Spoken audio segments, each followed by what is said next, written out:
Y pues traía algo listo aquí, pero los congresistas me pidieron que hablara un poco sobre lo que hablamos ayer, en una reunión en donde estuvieron ellos, pero no estuvieron la mayoría de los que están acá ahorita, y creo que pues, tienen razón en decir que sería interesante hablar un poco de eso. Yo les decía que yo siempre he sido creyente toda mi vida, pero en algún momento tuve dudas, digamos, de mi fe. Entiendo que la mayoría de los que están acá, pues no las han tenido. Y es una gran bendición no haberlas tenido. Pero algunos de nosotros somos menos bendecidos y hemos tenido un poco de duda. Y pues ya no las tengo en lo absoluto, por varias razones, principalmente por la gracia de Dios. Pero una de las razones, la segunda o la tercera razón más importante, es porque nosotros hemos experimentado un milagro aquí. Y no lo digo de una manera liviana, lo digo con pruebas. Yo les decía que los que hemos dudado de nuestra fe, le hemos pedido pruebas a Dios, lo cual es una arrogancia, porque nosotros no somos nadie para pedirle a Dios que nos pruebe su existencia. Somos nosotros los que necesitamos de Él. Pero como alguien que tuvo dudas, cometí el error, digamos, de pedirle pruebas a Dios. Y mi prueba personal llegó antes, pero luego vino una prueba a nivel nacional que creo que hay que dar el testimonio. Ya lo he dado otras veces en público, pero creo que hay que darlo cuando se puede y darle la gloria a Dios por las cosas que pasan.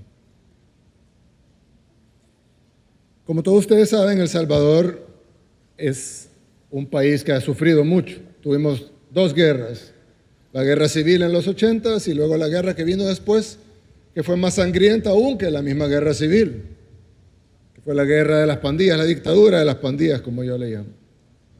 Ellos no solo asesinaron más salvadoreños que los que murieron en la guerra, sino que además tenían secuestrado nuestro país. Ellos eran el verdadero gobierno de este país.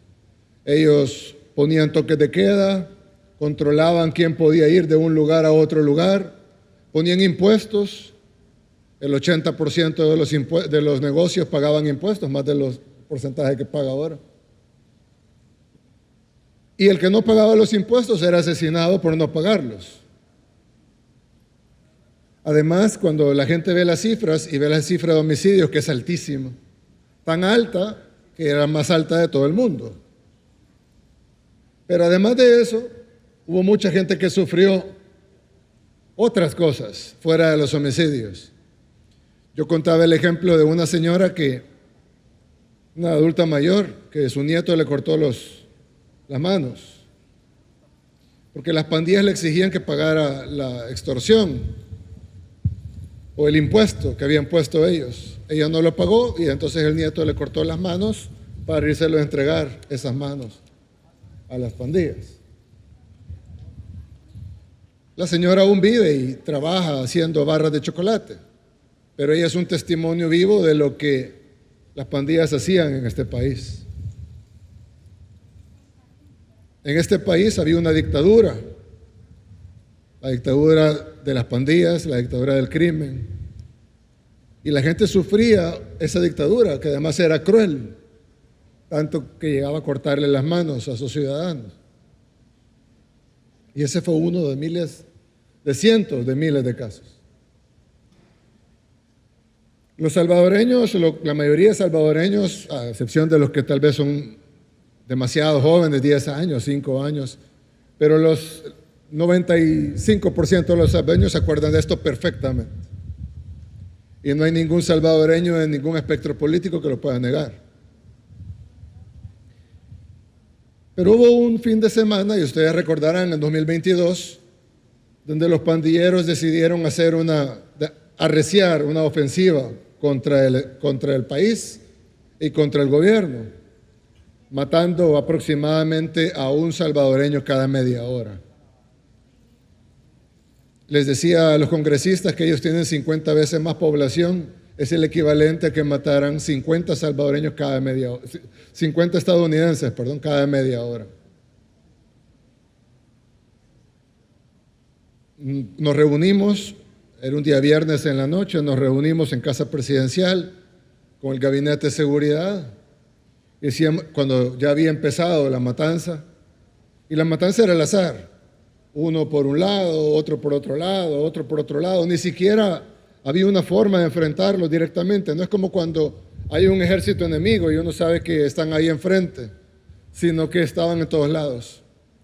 Y los pandilleros, como los salvadoreños bien saben, estaban en todas las comunidades. En cada calle, en cada colonia, en cada comunidad, en cada barrio, había pandilleros.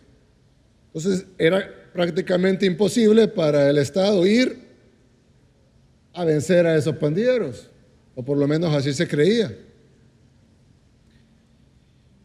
Sin embargo, en esa reunión que tuvimos, a mí me dijeron personas que gracias a ellos, bueno, gracias a Dios, pero ellos como instrumentos de Dios se logró vencer ese flagelo, pero en ese momento me dijeron, presidente, vamos a tomar el control de esto, no se preocupe, mañana en la mañana esto ha parado. Hemos suspendido licencias, hemos llamado a todos los policías que estaban en sus casas en licencia, hemos concentrado a toda la fuerza, hemos concentrado igual a la Fuerza Armada, vamos a sacarlos a todo el territorio y vamos a tomar el control de esto para mañana en la mañana. Nos fuimos a las 4 de la mañana, yo me dormí como a las 5:30 y me desperté a las 10 de la mañana. Cuando yo me desperté a las 10 tenía cientos de mensajes en el celular y teníamos 20 muertos más, que para ponerlo en perspectiva equivaldría a 1,000 muertos más en Estados Unidos, en porcentaje de la población. Nos reunimos de emergencia de nuevo, estábamos en la reunión y cada media hora otro homicidio, otro homicidio, otro homicidio, otro homicidio, otro homicidio. Esa misma noche se convocó una sesión de emergencia, se decretó un estado de excepción para darle más herramientas a nuestra fuerza pública. Sin embargo, en esa misma noche había otro homicidio, otro homicidio, otro homicidio, otro homicidio, otro homicidio. Y para serles sincero, yo no sabía qué hacer. Y no voy a hablar por los demás, pero creo que nadie en realidad sabíamos qué hacer. Porque no era algo convencional. Y como lo dije hace un rato, no podíamos ir a enfrentar algo que estaba enfrente, sino que era como un cáncer con metástasis, estaba en todos lados. Engranado en otros órganos importantes que deberían estar sanos, pero que estaban contaminados por esta enfermedad que se había regado durante décadas en todo el cuerpo, en todo el país. Y no sabíamos qué hacer. Y entonces yo dije, bueno, hagamos una oración. Y oramos, pedimos sabiduría, guía, pero sobre todo pedimos por algo que era mi mayor temor, y era que cuando fuéramos contra ellos, porque íbamos a ir contra ellos independientemente de lo difícil que fuera, ellos eran, y esto número no lo damos nosotros, lo han dicho gobiernos anteriores, expertos, organismos internacionales, habían 70,000 pandilleros, más los colaboradores, pero 70,000 pandilleros directamente. Nosotros teníamos que ir contra 70,000 de ellos, pero estaban en todos lados. Si ellos le daban la orden a los pandilleros de matar a una persona, hubiéramos tenido 70,000 muertos. Si solo 1 de cada 10 hubiera seguido la orden, hubiéramos tenido 7,000 muertos. Y si solo 1 de cada 100 hubiera seguido la orden, hubiéramos tenido 700 muertos. Algo que no hubiéramos podido soportar. Entonces yo decía, ¿cómo es posible que ganemos esto? Si ellos solo tienen que dar una orden y ganarnos. Entonces le pedimos a Dios por guía, le pedimos sabiduría, pero también le pedimos que las bajas humanas fueran mínimas. Sin embargo, estábamos sabedores, o así pensábamos, que serían muchas. Pero no teníamos otra opción. Tomamos la decisión difícil de hacerlo y sabiendo que iba a haber muchas bajas, miles probablemente. No hubo ninguna. Nuestra guerra contra las pandillas no tuvo una tan sola baja civil. Al día de hoy, nuestra guerra contra las pandillas no tuvo una tan sola baja civil. Yo no sé cómo explicarlo, más que porque fue la mano de Dios. Y nadie puede dudarlo. Es una prueba fehaciente de que Dios obra cuando se le pide con fe. Y no hay forma que nadie lo niegue. De hecho, si alguien lo quiere negar, yo les digo, bueno, venga y explíqueme cómo pasó entonces. Porque yo le puedo poner 100 expertos y nadie va a saber explicar qué pasó. Nosotros hemos tratado de ayudar a otros países a que repliquen lo que pasó en El Salvador. Hemos enviado equipos, hemos trabajado en conjunto, hemos compartido toda la información, todos los planes, hasta los diseños de cárcel, etc. Y va a ser muy útil en muchos países, estoy seguro que sí. Pero hasta ahora ningún país ha logrado replicarlo. Y creo que la razón es porque se debe incluir como pilar fundamental la oración y pedirle a Dios que guíe el plan. De hecho, nosotros cada vez que decíamos algo, yo ponía, siempre que publicaba algo en redes sociales, ponía, Dios guía nuestro plan. Pero yo lo decía en forma de una petición. En español, Dios guía nuestro plan significa, Dios, por favor, guía nuestro plan. Pero también en español significa, visto escrito, que Dios está guiando nuestro plan. Claro, yo me refería a una petición.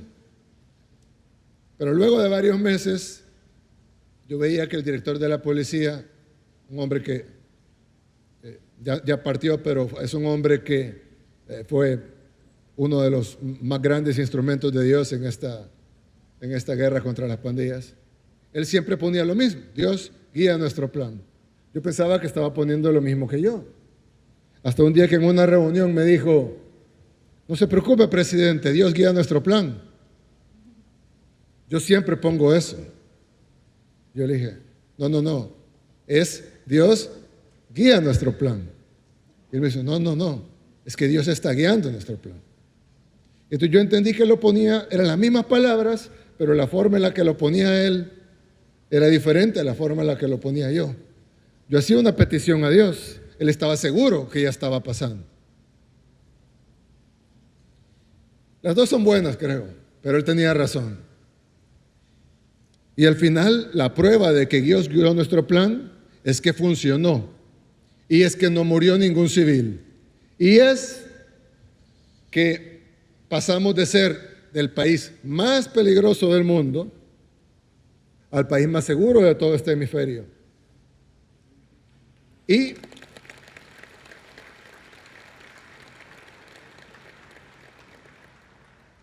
les decía yo, en un evento de pastores, de hecho, les decía, ¿por qué El Salvador? Porque Dios pudo haber hecho esto en Suecia, de seguro, ¿no? Tienen un gran problema de crimen allá en Suecia. Atentados de bombas, más de 100 en el año. Pero arreglar Suecia no suena tanto al gran milagro. Suena como que se puede hacer, ¿no? Pero arreglar El Salvador, que tenía el doble de la tasa de homicidios que tiene Haití el día de hoy. Cuando pensamos en Haití, pensamos en un país donde no se puede vivir. Oh, pobrecitos los haitianos. Ellos no pueden, ¿cómo hacen para vivir en ese país? Pues El Salvador tenía el doble de la tasa de homicidios que tiene Haití ahora. O sea, nosotros vivíamos en 2 veces el infierno que viven en Haití ahora. El doble. Si alguien piensa que es imposible vivir en Haití, multiplique por 2 la dificultad de vivir en El Salvador en ese tiempo. Transformar eso, el país más peligroso del mundo, en lo que es hoy, es el milagro más claro. Si Dios agarraba lo que ya estaba más o menos bien y lo perfeccionaba, sí, era un milagro. Pero si Dios agarraba lo peor y lo convertía en seguridad, en lo mejor, entonces es un ejemplo de milagro. Sin ninguna duda y con pruebas. ¿Cuáles son las pruebas? No solo el gran hecho, sino que los que supuestamente lo hicimos, tenemos que confesar que no sabemos cómo pasó. Y no hay nadie que pueda venir a explicar cómo pasó de otra manera que no sea un milagro. Y nosotros vimos cómo cambió del día a la noche después de nuestra oración. Pararon los homicidios. Y no pararon solo ese día, pararon para siempre. Y a veces pienso, ¿por qué Dios nos dio ese regalo? ¿Por qué Dios nos dio ese milagro? En parte creo que es porque lo que dije, ¿no? Cambiar el peor al mejor. Pero creo que también es nuestra responsabilidad darle la gloria y dar el testimonio de lo que pasó. Para que los demás sepan que Dios puede sanar cualquier tierra. Solo hay que pedirle con fe. Lo dice la Biblia ya escrita hace mucho tiempo, no es necesario que yo se lo diga. Pero si Dios obró acá, pues es mi responsabilidad decirlo también y darle la gloria a Él.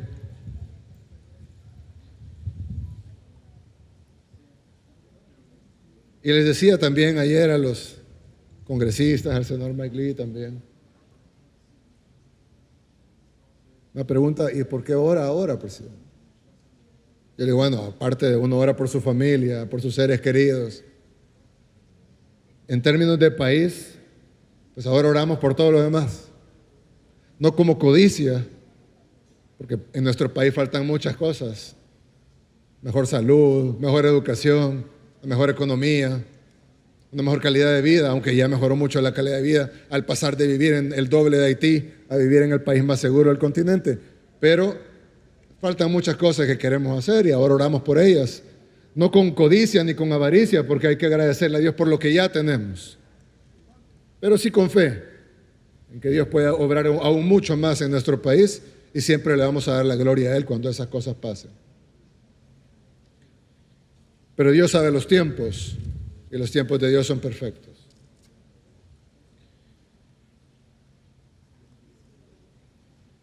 Por último, creo que este desayuno nacional de la oración, que es el primero aquí, pero ya han hecho muchísimos en Estados Unidos y en otros países, nos da un gran ejemplo de cómo las diferencias políticas se pueden hacer a un lado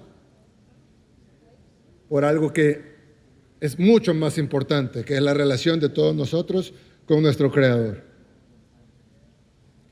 Y nosotros somos un país muy pequeñito, el más pequeño del continente también. Pero nos llamamos El Salvador, en honor al Salvador del mundo. Y creo que debemos de vivir a la altura de ese nombre y podernos unir todos bajo la sombra de nuestro Dios es algo que no solo nos va a traer un gran beneficio, sino que es lo menos que podemos hacer para estar a la altura del nombre que Dios escogió para nuestra nación. Así que gracias por traernos esa inspiración a nosotros. Vamos a continuarla, por supuesto, con el apoyo de ustedes.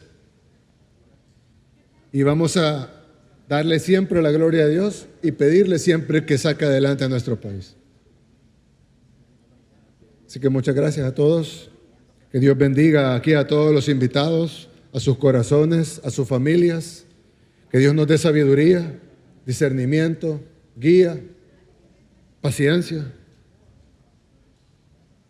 Que Dios bendiga a nuestros invitados que nos han traído no solo a compartir la palabra de Dios, sino también esta hermosa costumbre que tienen ustedes y que nosotros vamos a aprender de ella. Y que Dios bendiga a nuestros países. Muchas gracias.